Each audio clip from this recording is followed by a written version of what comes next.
Halo guys, selamat datang kembali di video Sari tentang kasus hukum.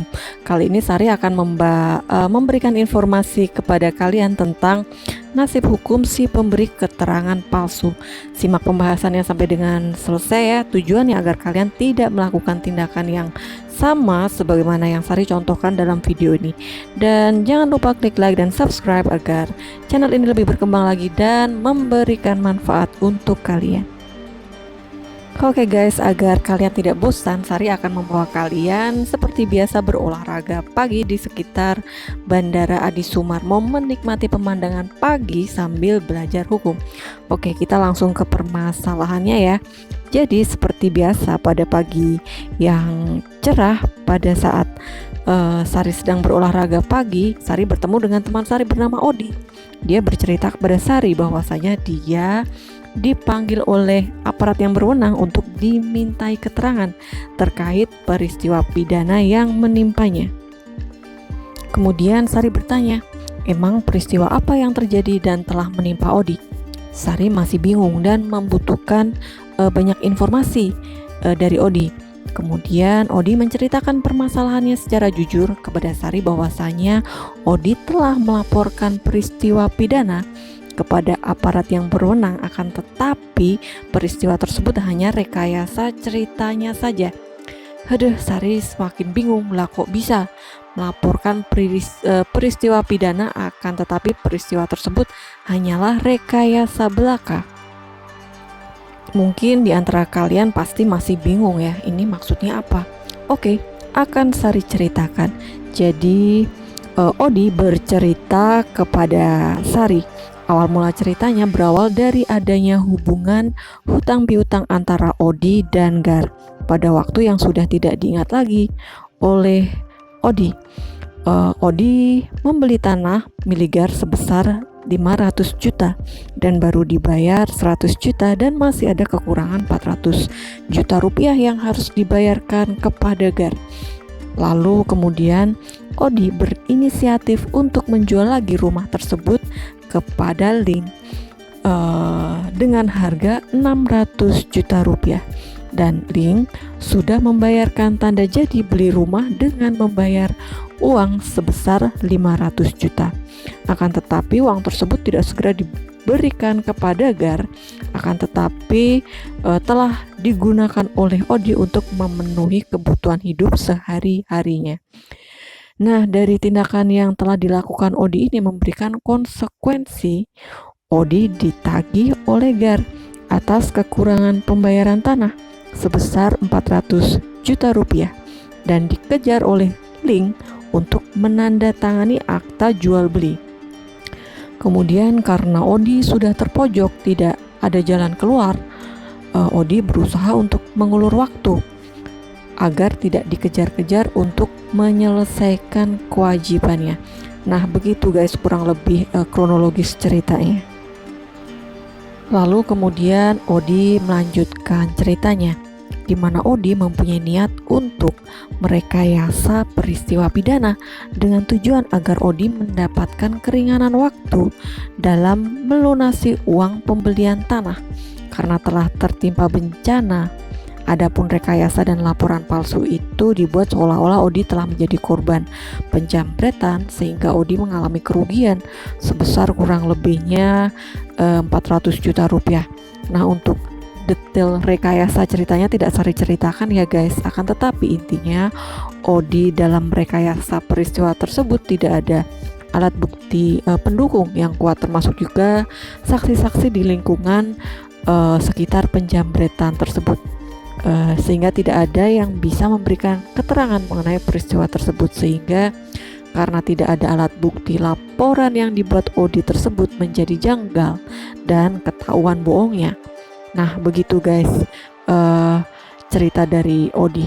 Nasihat dari Sari dalam video ini, jangan ditiru ya tindakan seperti yang Odi lakukan. Intinya setiap perbuatan pasti ada konsekuensinya. Jadi jalankan bisnis kalian sesuai dengan aturan yang berlaku ya.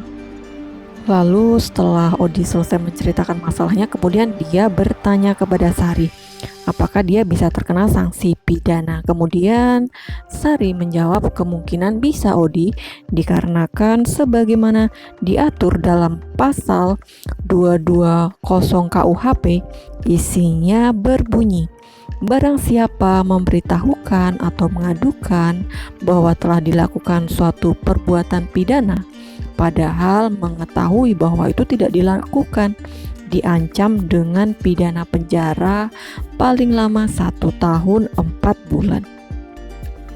Nah itu ya bunyi pasal 220 KUHP. Nah kemudian adapun unsur-unsur dari pasal tersebut adalah sebagai berikut, yaitu yang pertama adalah unsur barang siapa.